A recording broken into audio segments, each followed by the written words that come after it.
my door. All he said was, "You need to call your dad."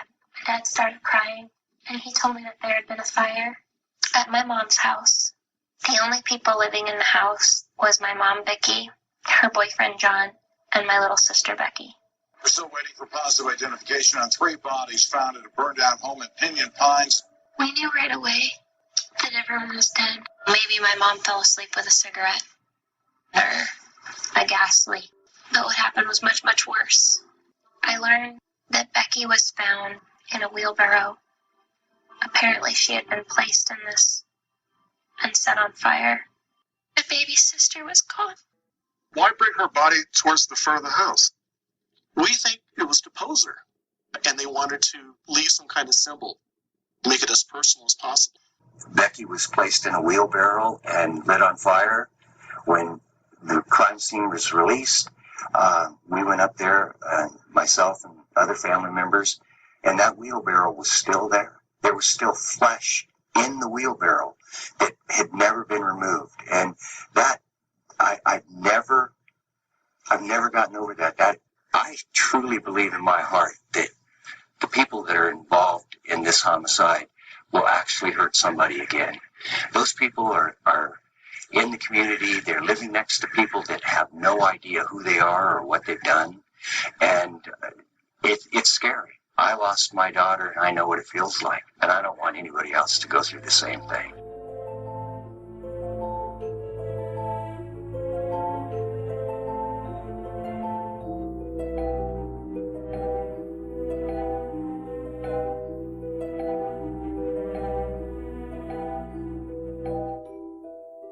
Hi, this is True Crime Brewery. I'm Jill.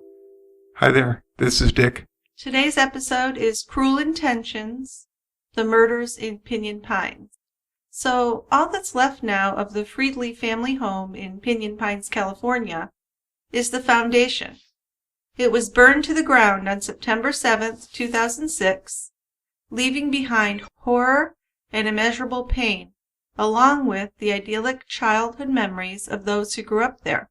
Inside the home, investigators found the bodies of 53-year-old Vicki Friedli and her long-term boyfriend, 55-year-old Jon Hayward. They had both been shot, although that would not be determined until much later. You see, they'd been burnt beyond recognition.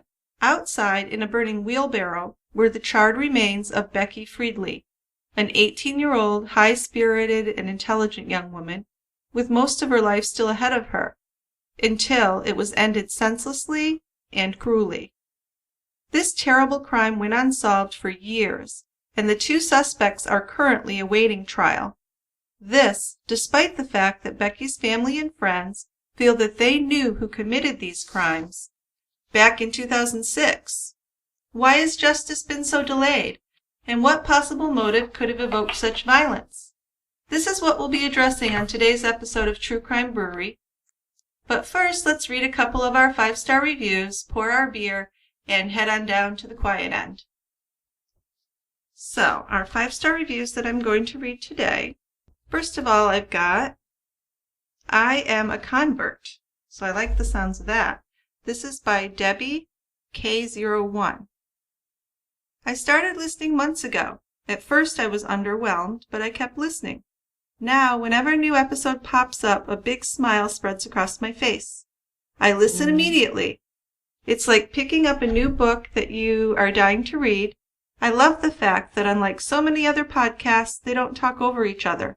Each lets the other actually finish a sentence before they start speaking. They do an excellent job of discussing crimes, some I'm familiar with, others not so much. They have a nice dynamic together. I wish they'd have a meet and greet someday so I could put some faces to those voices.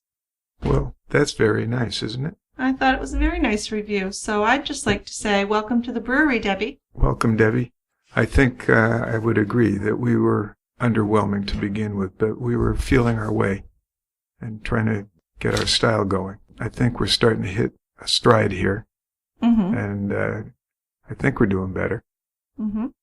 Okay, the other one I was going to read is from Janisha Vale, and I'm not going to read the whole thing because Janisha wrote pretty much an essay, and I don't say that in a negative way. It's a beautiful essay, but of course I'm not going to read it all. But the beginning starts out, I just want to say I listen to a lot of podcasts on Google Play, mostly true crime, and I love the fact that, number one, you two are a couple that tend to make two different points of view and sometimes even respectfully disagree with each other. I have used your interactions and the way you behave with each other in my own relationship. My partner is an introvert and I am very extroverted, which causes some turmoil at times, but now I tend to remember how civil you two are when you disagree, and have actually calmed down in my relationship. So it goes on to say a lot of complimentary things, but I think that was great. That really made my day when I read this. Well, that's really cool. Yeah, it's good to think you could make a difference like that in someone's life. It's certainly not what we expect from doing a podcast on true crime. That's for sure. Yeah. But I'd just like to say welcome to the brewery, Tanisha, and thank you so much. That Thanks, was a great Tanisha. review. Good going. So what have we got for a beer today? Well, we have a California beer, right? Right. This happened in Pinyon Pines, California. Yes. So I'm taking a beer from Coachella Valley Brewing Company, which is pretty nearby all this stuff. The beer is Phoenix. It's a Vienna lager. So Vienna lagers tend to have fairly subtle hops. They're not real hop bombs. They tend to be crisp and some residual sweetness. The alcohol by volume ranges from 3.5% to 6.5%. So these are what can be considered session beers that you can sit down and drink a few of them without getting blasted. So the Phoenix beer is brewed with 3 malts and locally grown dates. And I learned something when I was looking at this beer. This area, the Coachella Valley, is where the date farmers live. So all these palm trees are date trees, and they harvest dates. So this particular beer has dates in it. I know you're all excited about that. So Dates are good. I have nothing against dates. I like dates. This particular beer is a dark reddish brown color without much of a head. There's a faint fruit aroma and a faint taste of dates and figs. It's light and a fairly sweet mouthfeel. So I was a little bit on the border of this one. It's certainly not one of my favorite beers, but nor is it one of my least favorite beers. It's an okay beer. Mm-hmm. Okay. So let's take it down and drink some more. Okay. What's our glassware today? Today we're just using some pint glasses. Nice. Okay. Let's open her up. All right, let's pop that top. Looks like the quiet end isn't actually that quiet today. There's a bunch of football games on. Oh. So I think we should think about going someplace other than a sports bar to be doing this stuff. Well, how about that little booth in the corner? Yeah, I mean, that's away from the action, so maybe it won't be too bad. Let's try it. Okay, so today we'll go to the booth. Okay. All right, so let's talk about Cruel Intentions. You ready? I'm ready. Okay. Now, Jon Friedli, he built a house in Pinyon Pines himself up in the mountains above the desert heat of the Coachella Valley. Ron and his wife Vicki doted on their 3 daughters, Drew, Tanya, and Becky. The house in the country was Ron's way of keeping his daughters away from the troubles of city life. Now, Becky was the youngest daughter, the baby of the family. She was smart and she did well in school, even helping her older sisters with their homework. So there was a lot of love in this family, even though the marriage of Ron and Vicki didn't last. The two grew apart and divorced after 13 years together. But as time went by, Drew and Tanya grew up and they moved away, but Becky still lived with her mom and her mom's new love, Jon Hayward. And her father lived nearby. Yes. Right. He was still involved in her life, Yeah, yes. he was very involved with his kids. Yes. So even though they were divorced, he wasn't a disappearing dad. No, not at all. No. So Becky's sisters say that Becky and Jon got along well. They both loved the outdoors, and they enjoyed life in Pinyon Pines. Jon's daughter, Katie Howard, urged them to move to the city, but Jon would say to her, "It's free up here. It's the safest place for us to be." Whoa, kind of prophetic, huh? Kind of sad when you look back now, yeah. But then came the day of September 17th, 2006, and Vicki, Jon, and Becky were murdered at Pinyon Pines. At first, no one would imagine anyone wanting to hurt any of these 3 people. Rumors began about the murderer being someone with a grudge against Jon Friedli, because Ron had recently retired from the Riverside County Sheriff's Department. So Ron didn't have any serious enemies, though, from his work in law enforcement, he said. So eventually the police did rule out that idea as a motive for these murders. Yeah, I mean, obviously they questioned the ex-husband and did a polygraph test with him, and he did fine. Yes, he took the polygraph, and he was interviewed by investigators. And this was really tough for Ron because he was grieving for his daughter, of course. And he also felt a lot of guilt for not being there to protect her because of the divorce. Right, but, I mean, they were divorced. And so other than seeing her on occasion, I mean, he's not going to live there with her.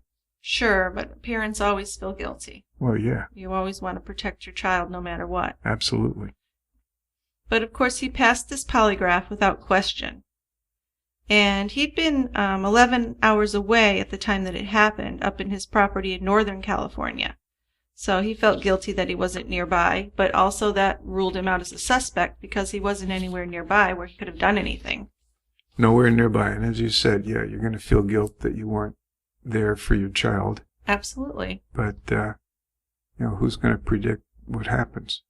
Nobody, and none of us blame him, but I can certainly understand as a parent how he felt. Oh, sure. Very guilty and bad about it. Yeah. Yeah. So Jeannie McDaniel, a friend of Becky's, was absolutely certain who committed these murders right away as soon as she heard about them. And the last thing that had occurred to Ron was that Becky was the target of the murders. But as this investigation evolved and Becky's friends met with Becky's family, it did become clear that Becky was the target. And the suspect in this case was Becky's ex-boyfriend. Right. But just, I mean, when you look at the scene, mother and boyfriend are in the house with bullets in their bodies. Yes. And Becky's kind of posed out front in a wheelbarrow, burning. I can't comprehend how cruel that is. It's horrendous. And hopefully she was unconscious when they set her on fire, but... And that's all we can hope for, really, because that's horrible. I mean, the killers wanted her to be seen first. She was the centerpiece. It sure seems that way. Of the crime. Absolutely. Now, back when Becky was a child, her mom was making tacos, and Becky had pulled a pan of hot grease off the stove, splashing some, and she ended up with serious burns on her chest. So her friend Jeannie McDonald knew that Becky had third-degree burns on her chest. And she also knew that Becky's ex-boyfriend, Robert Pape, would know about these burns and about Becky's long-running, intense fear of fire because of this childhood incident. Oh, I see. Mm-hmm. So the thinking is because we're going to find out that her ex-boyfriend is one of the suspects. Yes, he's the main suspect. And that's just a way of him demonstrating his superiority over her. Superiority? Well, yeah, he knew she was afraid of... It's absolutely cruel, yes. Yeah. He knew she was terribly afraid of fire. Right. And burns.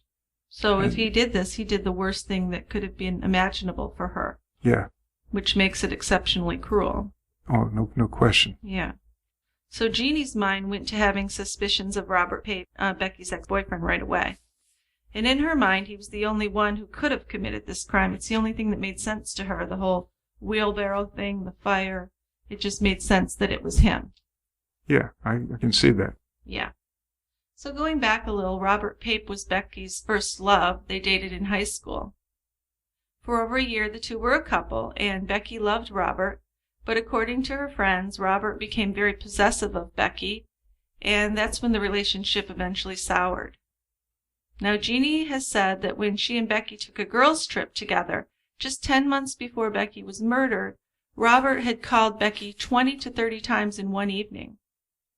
Wow. He was clearly harassing her, trying to talk to her and keep her attention while the two girls were trying to be out and have some fun with other friends. Yeah. I mean, he's a stalker. Yeah. So there was certainly an issue there with him being obsessive and possessive with her. Yeah. So according to Becky's friends, Becky broke up with Robert in January of 2006. So same year of the crime. The crime happened in September of that year. Right. And they each saw other people, but Robert's obsessive behavior did not wane, it worsened. Yeah, they got into some big discussion the day before she was found murdered, right? According to her friends, yes. Now, 3 weeks before she died, Becky came to Jeannie's house and told her that he had even threatened to kill her. And Jeannie didn't really take that very seriously because Becky didn't seem really concerned or to take it seriously herself. So even though he said these things, the girls didn't really seem to understand that these were probably real threats. Oh, God. What? We hear this all the time. Yeah. And you get these threats, and you don't take them seriously. Well, because a lot of times in life people say these things and they don't do them. Yeah. Right? I would be really worried. Well, sure, but these are teenage girls. Okay. Right? Another species. Well, I think that, young people say things like this sometimes and don't mean it. So, not knowing him, I can't say, but obviously they should have taken it more seriously. Obviously he did mean it. I mean, if he's guilty, which he seems to be from what I've investigated and learned so far. Right. If he's the one, although the evidence points to him. A lot of it does. Most of it does. And we'll get to that. We will. Yeah. But so after the murders, Jeannie McDaniel went straight to the Riverside County Sheriff's Department with her suspicions. And then she found out that Robert was already a suspect. So the investigation was leading police to Robert Pape anyway. And what she said obviously just added fuel to the fire. No pun intended there. Now, according to another close friend of Becky, on the night of the murders, Becky had told him that she was going hiking on her property with Robert Pape, and his friend Christian Smith. Now, Becky's sister believes that Becky was just trying to smooth things over with Robert. Despite Robert's harassment and his threats, Becky believed she could help him and they could end up remaining friends after all this. So this led police to Robert Pape and his friend Christian Smith after they heard about that. And actually, this lead placed these two guys, Robert and Christian, at the scene of the crime on the night of the murders. So Becky's family believed that these two men would soon be arrested based on all this. Well, you would assume. Yeah. I mean, it seems like the guy has a motive because they're no longer a couple. Right. They had a heated argument, I think, the day before. I think that was. We haven't come to that, but I think there was something a day or two before, yeah. Yeah. And they were in the area. Yes, then they found out that they were in the area. And we know that, not just from cell phone pings, but from some DNA evidence, too. Don't get ahead of us now. We're getting to that. I won't. So the Riverside County Sheriff's Department never publicly named the two as suspects, and nothing actually happened with this case for several years. No, nothing happened. Nope. So it was very frustrating for the family, of course. The prosecutor who oversaw the case before it went cold, his name is Bill Mitchell. Yeah. He said the evidence was too weak to take to trial. So I guess they felt like they didn't have enough to link Pape to the crime. The investigation seemed to go nowhere. About 6 years after the occurrence, the governor of California, who was Arnold Schwarzenegger back then, the governor, right, offered a $50,000 reward for information leading to a conviction in the case. Mm-hmm. Behind the scenes, the police were looking at the movements of Pape and his friend Kristen Smith the night of the murders. Search of their homes in 2007 found guns matching the type used to kill Jon Hayward and Vicki Friedli. They also had DNA evidence matching Kristen Smith to the scene. There was a business card or something found in there. Mm-hmm. So even though they had that evidence for several years, the prosecutors didn't seek an indictment until 2014. You wonder why. Now, Bill Mitchell, he was the assistant DA for the area in 2007 and 2008. Now, he said investigators worked tirelessly before hitting a wall in 2008 when a Riverside County Superior Court judge had denied a request for a search warrant. So Robert Pape was living in Cathedral City, California in 2014 and working as a local air conditioning repairman. He had married his wife Sarah, and she was supporting him. And Christian Smith had served in the U.S. Army for 5 years. He had 4 tours of duty in Iraq and Afghanistan, and at the time of his 2014 arrest, he was actually a highly decorated member of the 2nd Ranger Battalion. and he actually had received 2 Purple Hearts. So that made him kind of an unusual suspect. Oh, that's for sure. Yeah. I mean, you've got a soldier who's decorated, Right. who's true to his country. Yes. It's hard to believe he could be involved in a murder. Well, and at this point, the 2 were leading kind of upstanding lives, I guess would be one way to put it. Well, for sure. So, the alleged motive for the murders was revealed to the public at the time of their 2014 arrests. That's right, yeah. According to a friend of Becky's who spoke with her on the phone for 3 hours before she was killed, Becky told him she was waiting on Kristen Smith and Robert Pape because they were going on a hike behind Becky's house. 2 friends also said that Becky had told them Robert had threatened to kill her. So Right. the hike was to defuse the situation and try to get him and her to a point where they weren't fighting. Well, we don't really know. We don't know. Becky's family and friends think that Becky was probably trying to smooth things over and just kind of discuss, Yeah. the end of their relationship and how to move forward. Right. I mean, this was after the dispute at Becky's place of work. Well, that's contested whether they had that dispute or not, but Well, according to some people, that did happen. there were eyewitnesses that said it was quite a loud verbal altercation. And so she suggested, come out, let's take a walk and we can figure this out. Well, no, I don't think she suggested it. That's the thing. I think Robert Pape suggested it, and people who believe that he killed her think that that was a setup to kill her.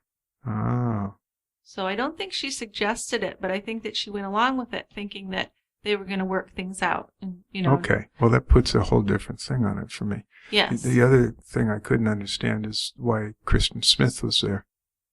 Well, I think he was his accomplice. Yeah, but he doesn't have anything to do with the relationship between the 2 of them. No, but these are like close pals. Yeah, I don't know. I don't know why. I don't know exactly why he got involved. The only motive for him really was that he was helping out his friend. Yeah, I guess I can see that. But So, if I'm Becky, I'm thinking, why is this guy here? It's between you and I, Robert. Let's settle this and be moving on. but on the other hand, maybe she would feel better having someone else there. Because you're going to think that if you have 2 people with you, that they're not going to hurt you. If you're with your ex-boyfriend, it might be kind of nerve-wracking if he's been violent before. Well, we don't know he's violent. We've been told allegedly that he threatened to kill her. Yes. So, yeah, I guess I can see that. Maybe there's better safety Perhaps. with a third party. I mean, it's all just speculation, really. It is. But I do believe that it was suggested by the 2 young men, not by her, That they that they go for try a to hike. go for a hike and Yes. settle things. Right, right. So Robert Pape told investigators that he and Becky had dated for 15 months, but it ended in January of 2006 because she cheated on him. That's what he said. That's his story. Yes. He also told investigators that he and Kristen decided to not go on the hike and were alone together the entire night of the murders. So they have each other's alibi. Yeah, which isn't super convincing, now that you think about it. So, but despite their claims that they were never at the Friedli's house that night, their cell phone activity placed them near the house before and after the crimes. And they have guns that resemble the caliber of the guns that killed the people. And they have Kristen's DNA on a business card that's sitting there. Right, right. And another suspicious thing is that these 2 guys had their phones off for 4 hours that evening, starting at 7 p.m.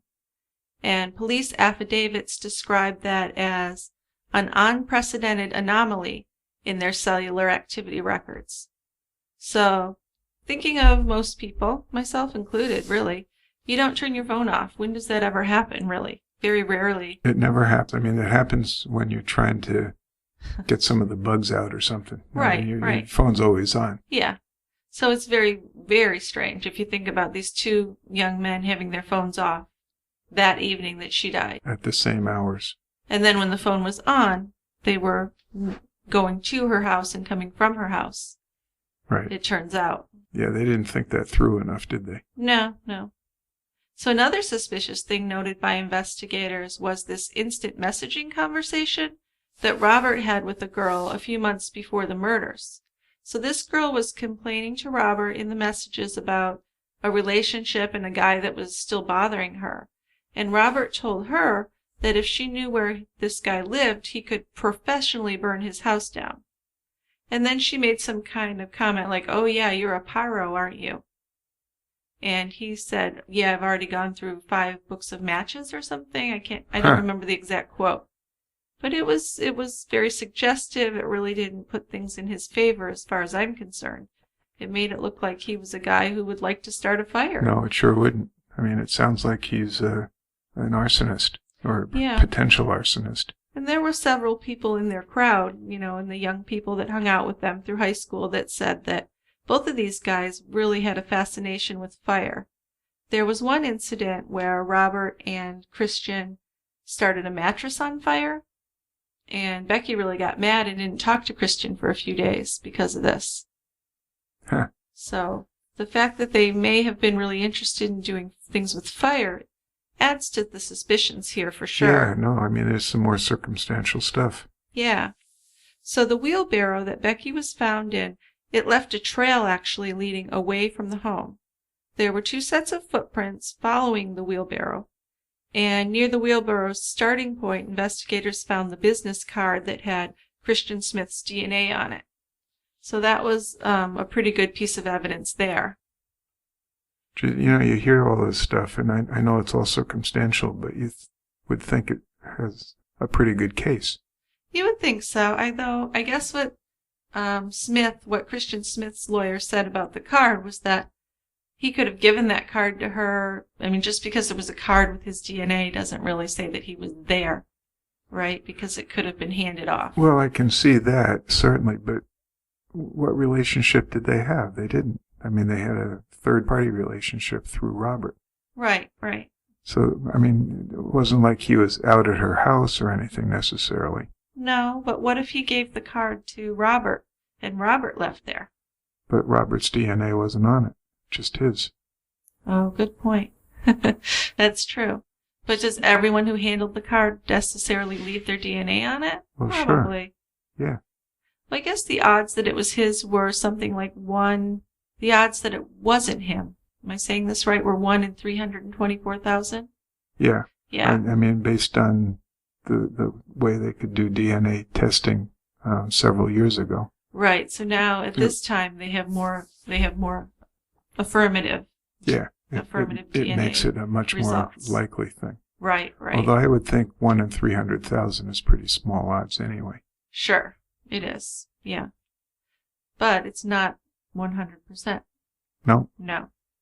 Well, it never is. I mean, you can say it's 1 in 500 million. Or 1 in... But when you get up in the millions, to me, that seems much more... Well, I know, like but it's impossible not to be. It's not indicative. No. I mean, it's suggestive. It's very suggestive. And the bigger the numbers, the more suggestive it is. But absolutely. It never approaches 100% certainty. Well, it approaches it. It just might not reach it. Right. So the thing to think about is, why was this case dismissed? Because they were arrested in 2014. And then 6 months later, the case was dismissed. And they were let go. So Rod Paccio, the former Riverside County DA, who specialized in high-profile homicides, said that he could not remember any other Riverside County death penalty case that had been dismissed by prosecutors. Well, So it's unprecedented. We're looking at this case, and we see that the boys had been arrested and then dismissed in 6 months. The charges were dismissed 6 months later. And I'm thinking, well, how do you do that? If you don't have the evidence, you don't indict them. Sure, but wasn't there something suspicious about when they were dropped? It was dropped on a Friday. Yeah, no, So tell me about that. You read that article. There's some big suspicions. Sure. The private investigator who had been hired by the family to look at things. Well, he wasn't really hired. He was a friend of Ron Friedli's, and he did it pro bono. Well, okay, but he was still hired. Louis Bolanos, yes.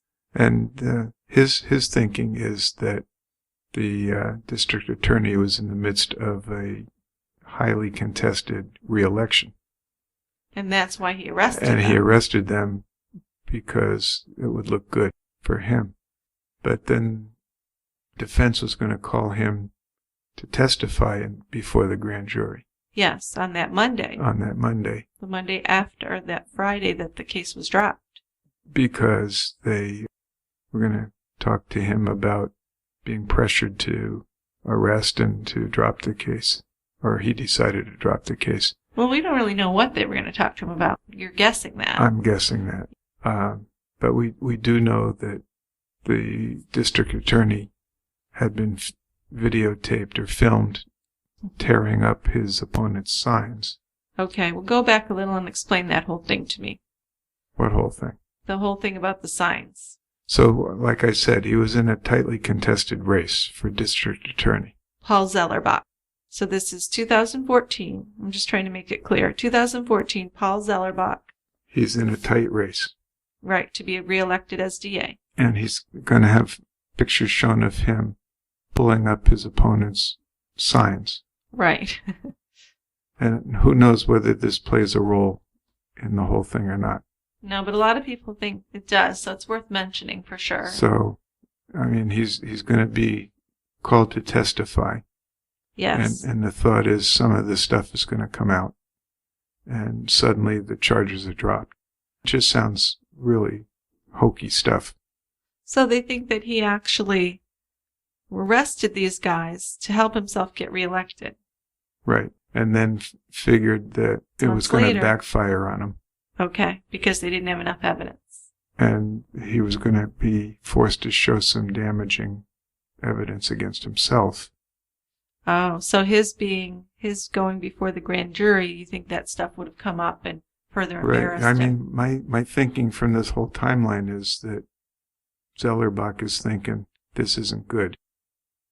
So I'm going to drop the charges. So that he wouldn't have to testify. Right. Okay.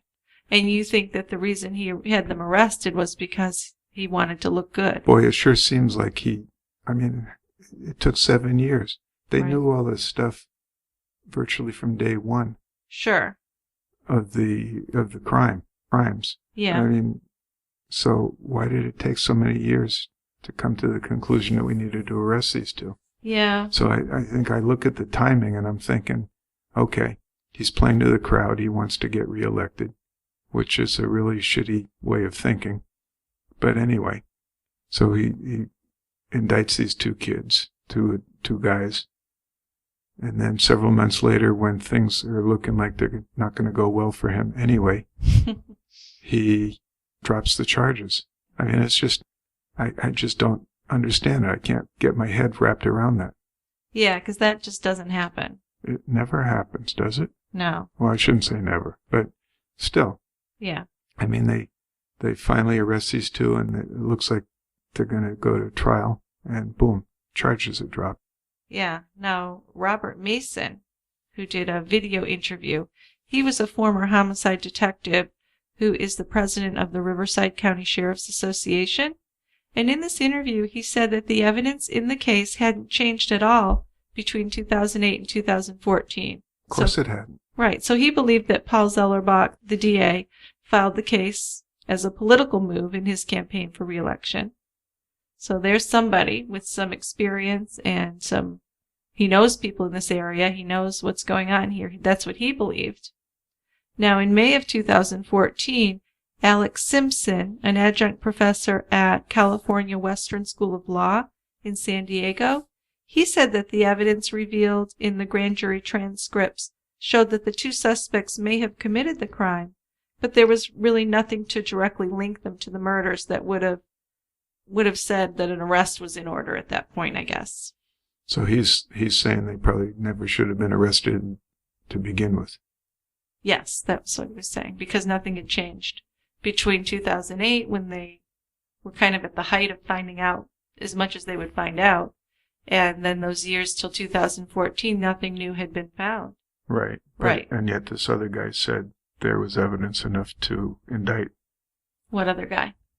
The guy you talked about first. That there was evidence enough to indict? Yeah, and the one who said it was a political ploy.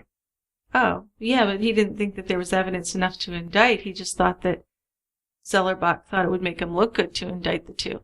Okay. Right? So, And this other guy said there wasn't enough evidence to indict. right. So that's why they dropped it. Because it wasn't going to happen. Okay. That's what they seem to think. So in October, so they were arrested 6 months earlier, October 2014, Robert Pape and Christian Smith were released after the charges were dropped. And they were pretty happy. They sure were. Yeah.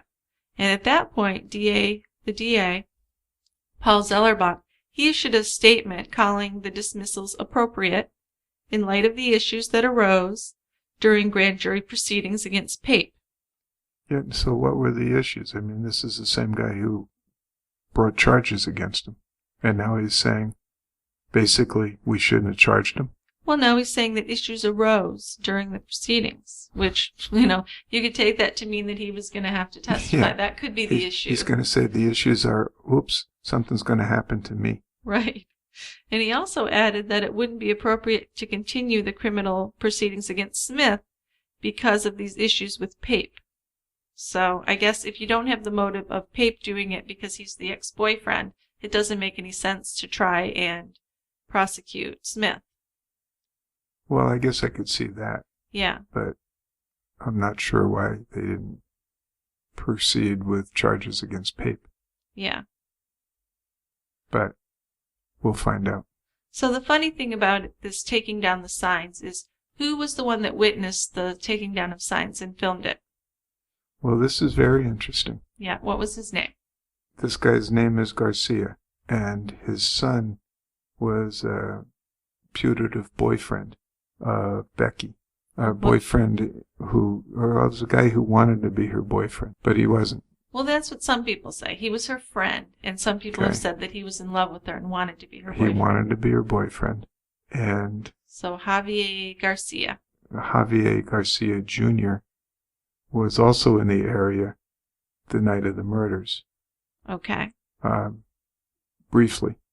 And he was willing to testify, but his father, Senior Garcia Senior, it's not Senor, Garcia Senior, wanted him to be able to testify if granted immunity. And I'm not sure what the immunity was for. So that made some people suspicious. Well, no kidding. So going back a little bit, Javier Jr. was friends with Becky. Right. I'm just clearing it up a little because it's a little confusing. Yeah, we're just springing this on people. So he was friends with Becky, and he's the one that was speaking with Becky for 3 hours prior to the murder. Right.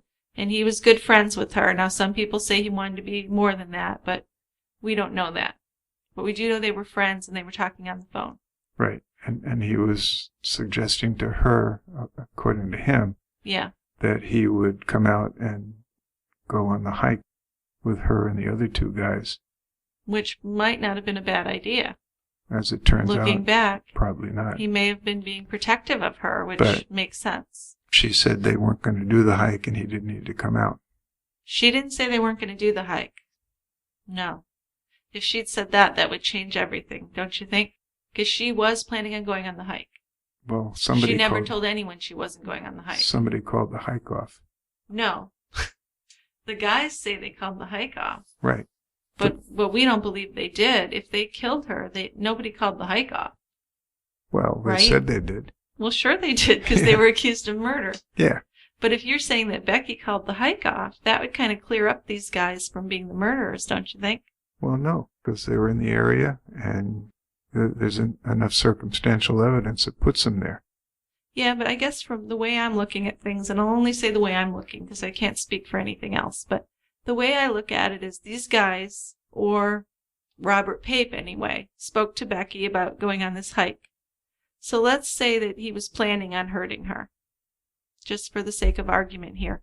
Let's say he was planning on hurting her.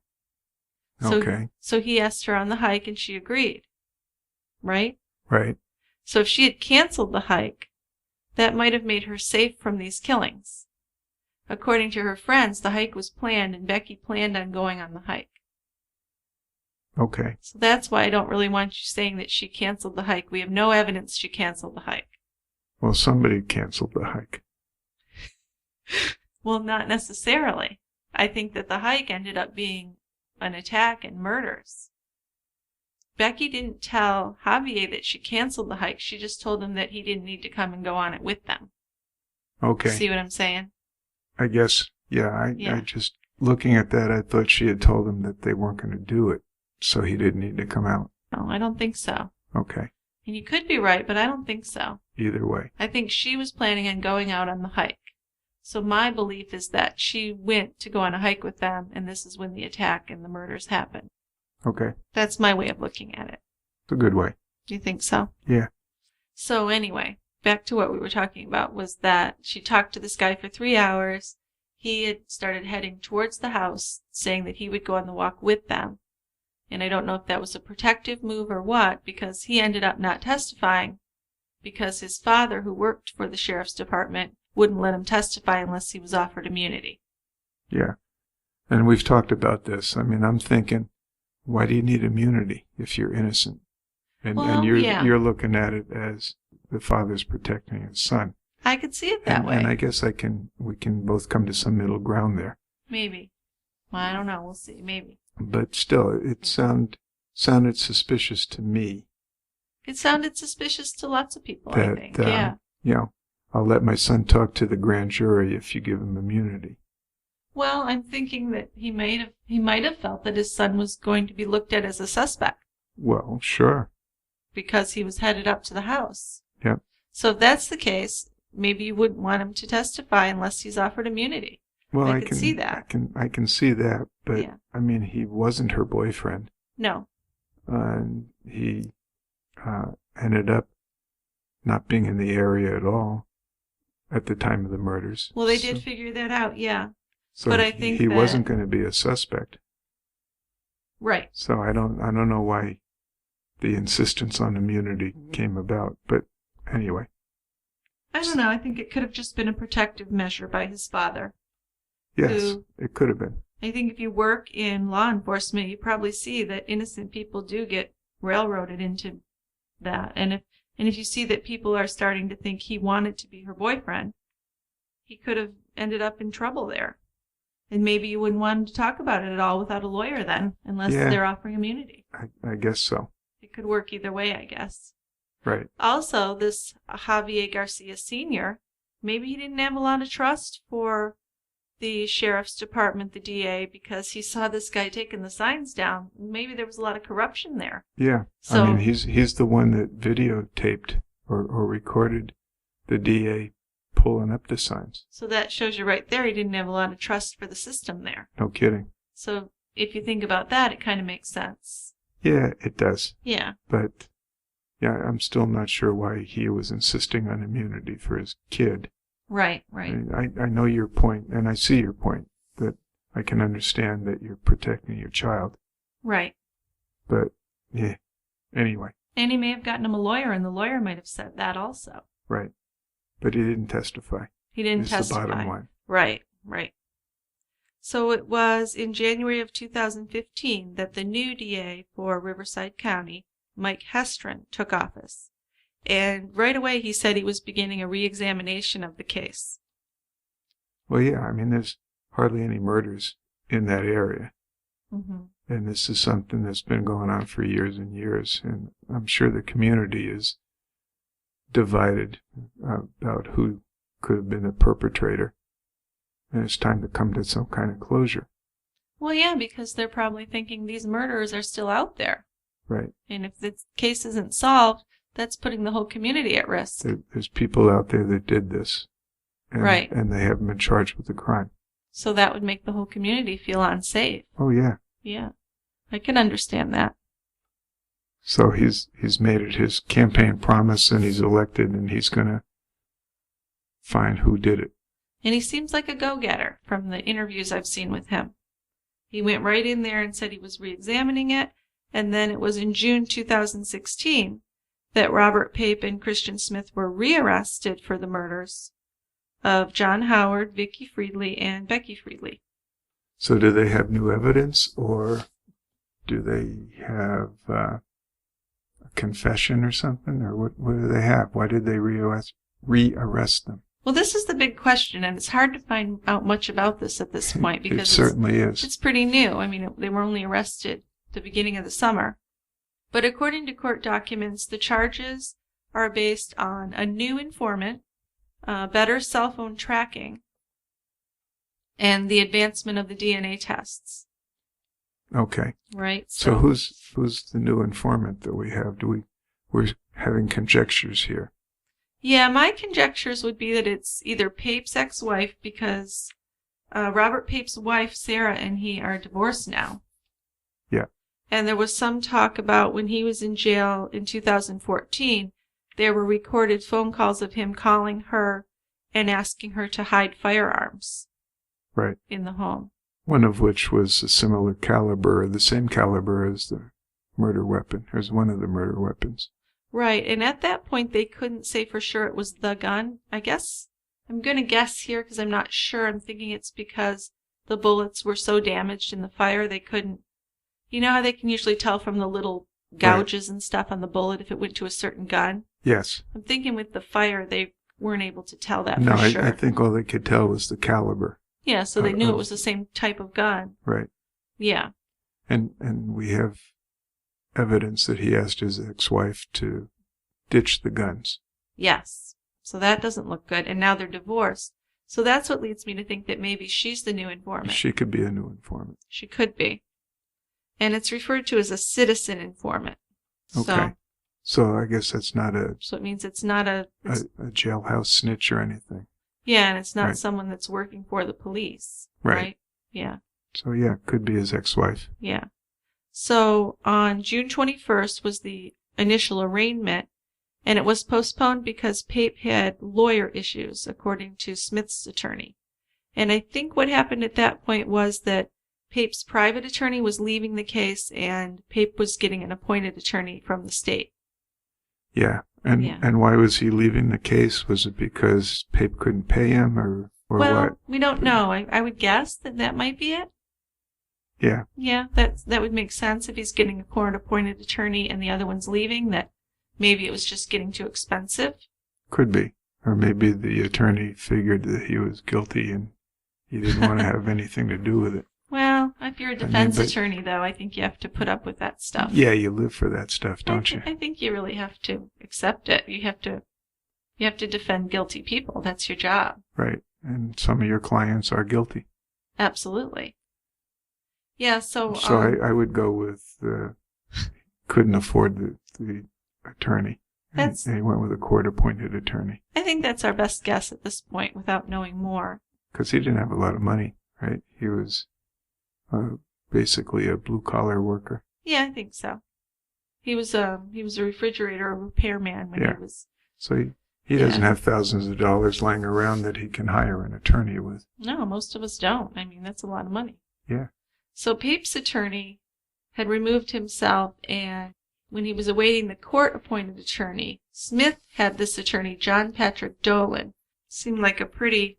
What's the word I would use? Slick? A little bit slick. Oh, I don't know. Yeah, slick. Not in the bad way necessarily. He's certainly media savvy. Yes, he seemed like a savvy attorney. I like that word. Yeah, I mean he was on top of things, and he's advocating for his client. That's his job. That's what he should do. And he's talking about the case. Right. So in his interview, he was talking about, why the arraignment was postponed because of Pape's attorney issues, and that he had filed to have the case dismissed, which I think they always do, right? Any good attorney's going to do that. Yeah, the first thing you do is say, I want the charges dismissed because my client's innocent. Yeah, and that's his take on it, that his client is this decorated soldier and is innocent and should not be dealing with this at all. Right. Right. And by the way, if you watch that 48 Hours episode on the Pinyon Pines murders, this Christian Smith had a dad who was so devoted to him. My heart breaks for him, actually. He just really seems to think his son is great and would never do any harm. Well, he might not have. Okay. All right, maybe not. But I guess you can see which side I'm on here. You're a little skeptical here. Well, I've got my opinions, which is okay, right? Yeah. So this John Patrick Dolan, Smith's attorney, he also said that he filed a motion to reveal who they're referring to as a citizen informant, although he believes he knows who it is, but he wouldn't say. Yeah, but he's not saying. He wouldn't say. So I wish he would. So between our discussion, we're thinking it's either Sarah, Pape's ex-wife, or it's this Javier Garcia. Right. And then also, which was interesting, is that he actually filed a motion and changed who the judge would be. So they had this scheduling judge, and then they went to an all-purpose judge who John Patrick Dolan said there was no issue with him being competent, but he wasn't the judge they wanted to have. Yeah. And he wouldn't say exactly why. That was so interesting. It was. was. And he wouldn't explain why, except to say that it wasn't an issue of personality problems or competency. No, but he said you are allowed to do that once, which I didn't really know that. Did you? That you were allowed to do that? Nope, I had no idea. That was interesting to learn. It's like striking someone from the jury. I'm just going to take my one peremptory strike and get rid of the judge. Yep. So now I guess the judge that they have is Judge Evans, who I haven't looked into that. I have no idea who he is or who she is or anything. But I guess he prefers this Judge Evans to whoever the one before that was. For whatever reason. Yeah. For a reason to be determined. Yeah. Yeah. So he was talking about why the arraignments were delayed. And basically he said that there was all this evidence, like huge amounts of evidence from 2014. And now this evidence was reorganized by the prosecution. Reorganized, updated, all this stuff. They put a lot of work into it over the last couple of years. And so it's going to take this court-appointed attorney at least 2 months to process this. Right. That's what he said back in June. So he said that Pape's new attorney would need this time before the arraignment could be done. So the arraignment was done, and I don't have a specific date, but I believe it was in September. It wasn't too long ago that the arraignment was done. And so both of these men, Robert Pape and Christian Smith, both pleaded not guilty. Of course. In the case. Yeah. So that's where we're at now. They both pleaded not guilty, and we're waiting for the trial. I don't think they've started jury selection yet, so could be a while. It certainly sounds like there's a lot of legal maneuvering. Absolutely. This attorney tried to get him out on bail. That was a no-go. This attorney, it was a 6-minute interview. Yes. And he covered a whole bunch of stuff. He did. He knew what he was talking about, I would have to say. Yeah, he would be formidable in court. He seems like he would be a good attorney if you're in a situation like that. He would probably be someone who would try and help you. Right. Yeah. So that was interesting. So now we're just waiting for the trial to begin. But with all this evidence being updated and having this new informant, I'm going to say I think they're going to be found guilty, and that's totally without any kind of facts behind it. But I just think they're probably going to be found guilty. It looks like they have enough evidence this time. From what I've seen, they look pretty damn guilty. What do you think about that? No, I agree. I Okay. think they have enough circumstantial evidence, and they have some new stuff in terms of an informant. So, and the people in the area want to find some guilty person.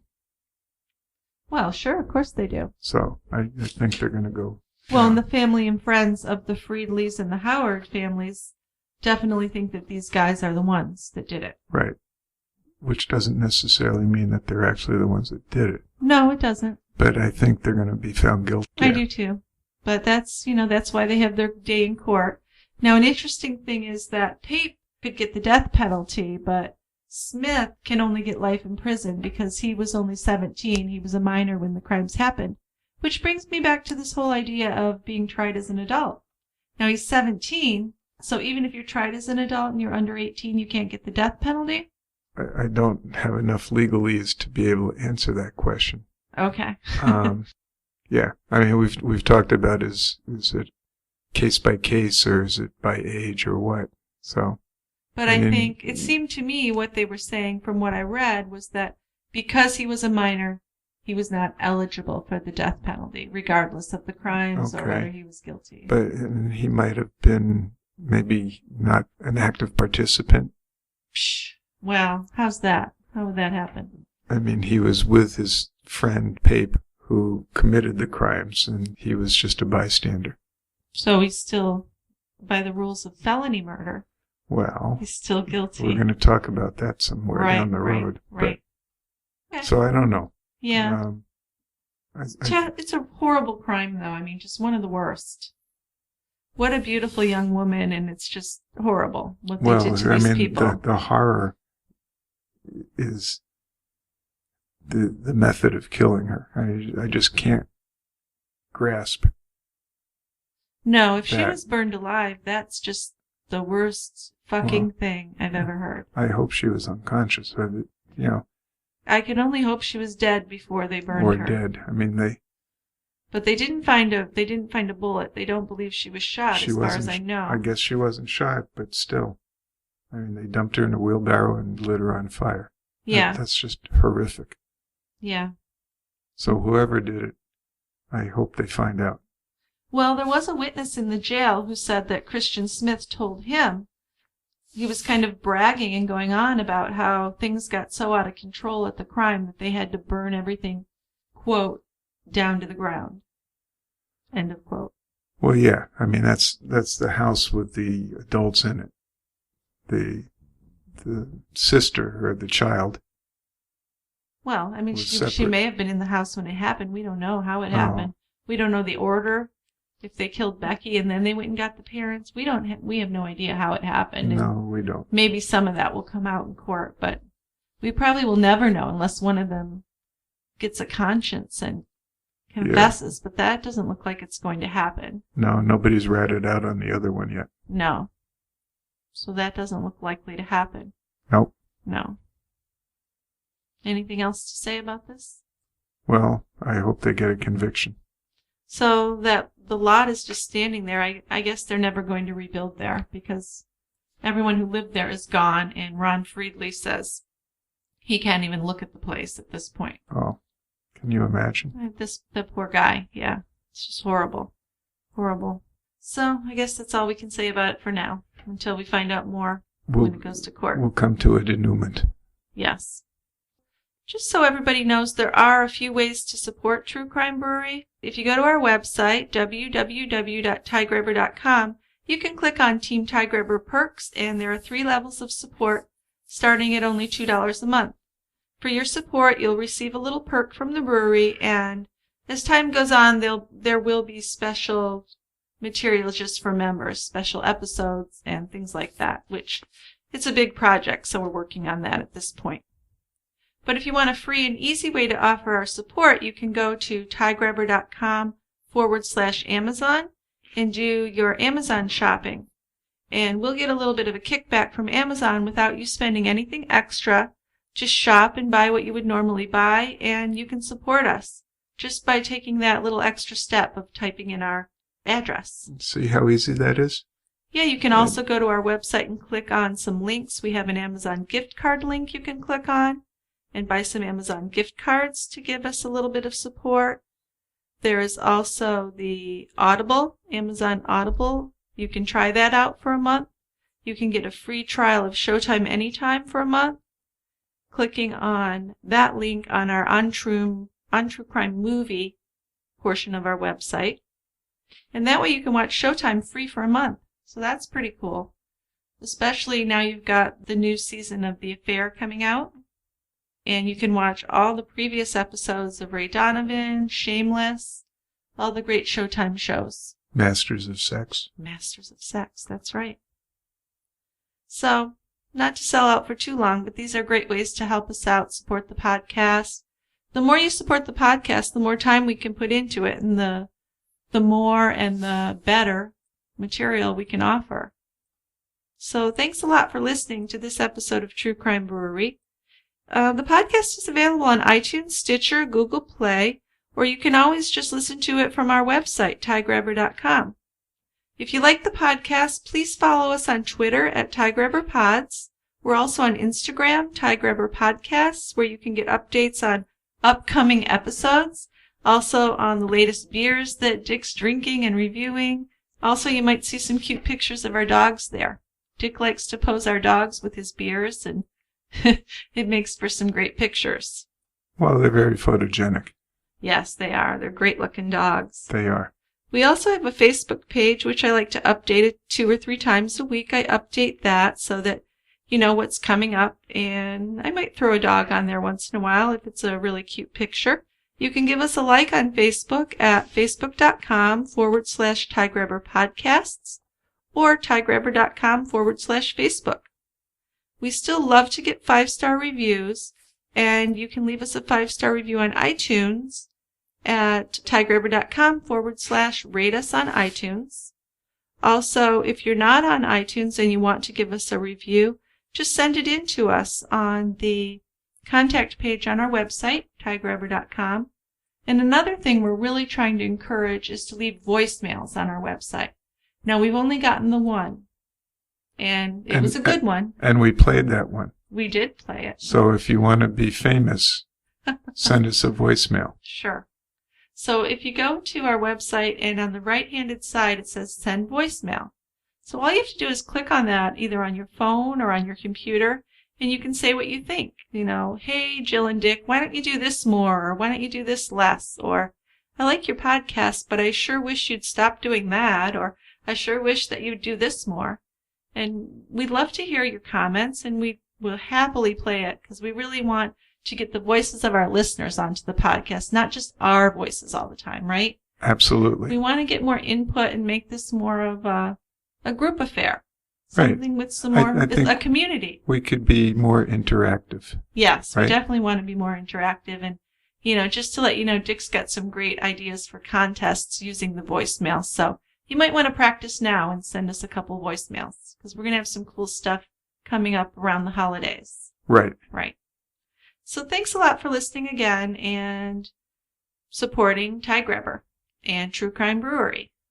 You guys are good listeners. We thank you very much. Yep. So until then, we will see you at the quiet end.